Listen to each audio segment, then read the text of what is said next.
telling you the stories, we've been showing you the pictures from eastern Kentucky over the last several days, and even as bad as some of those pictures and some of those stories have been, truthfully, what's been going on out there is even worse than what we've been able to show you. I mean, just the sheer scope of it is mind-boggling.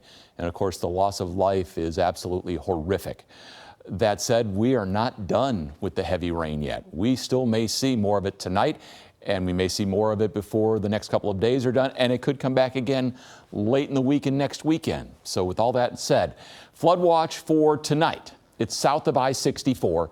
It does not include Lexington. So again, you're seeing the dark green county. So that's about half the area is included in that. We have flood advisories up for Jackson, Owsley, and Breathitt County, also southern part of Whitley County. Flood warning over in Pike County. So the MaxTrack Live Doppler here is 619. Again, spotty showers and thunderstorms are around. They're all very efficient rainmakers. So if you get under one, it can rain hard.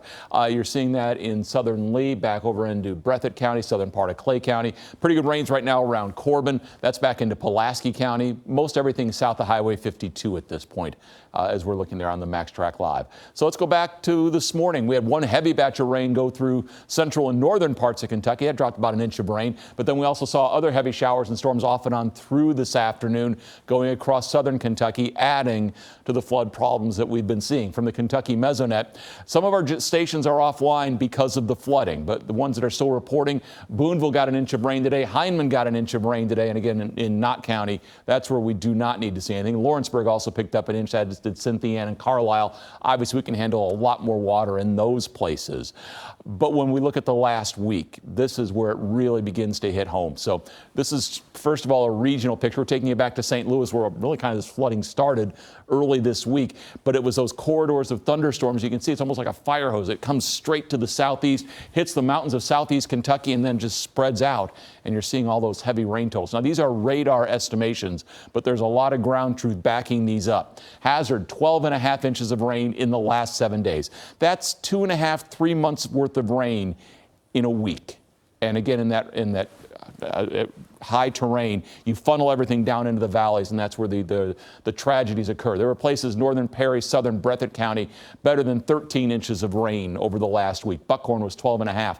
What's interesting, too, how the Hal Rogers Parkway really was a boundary here. North of the Parkway, you get those horrific rain totals. South of the Parkway, it's a lot of rain, but not nearly as much. And over the coming couple of days, we could still pick up an inch or two of rain across parts of southeastern Kentucky, north of I-64, less than a half inch. Excessive rain potential, it's there for us tonight, again across the southeast. Tomorrow, it's still there, and even into Tuesday morning, there is at least the possibility of very heavy rain once again. Power outage estimations here, and you're looking at Breathitt County, 32% of folks still without power. Knott County, almost 40% without power. Perry County, just under 20% without power. We're not out of the woods yet. Our break that comes middle of the week comes with a heat wave. It will become oppressive. Keep an eye on next weekend as well. Rain chances, they're still decent for us tomorrow. Best chance rate is actually Monday night. And then by Friday and Saturday, you're looking at more rain coming. And some of those storms tomorrow, they have the potential to be strong or severe.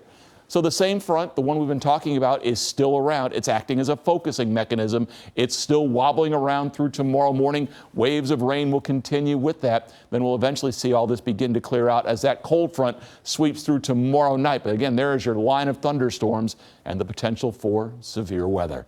Flood watch tonight. Rain and thunder showers around mostly in the south. We'll be in the upper 60s tomorrow. Partly to mostly cloudy. Scattered thunderstorms. Stronger storms are a possibility later in the day and tomorrow night.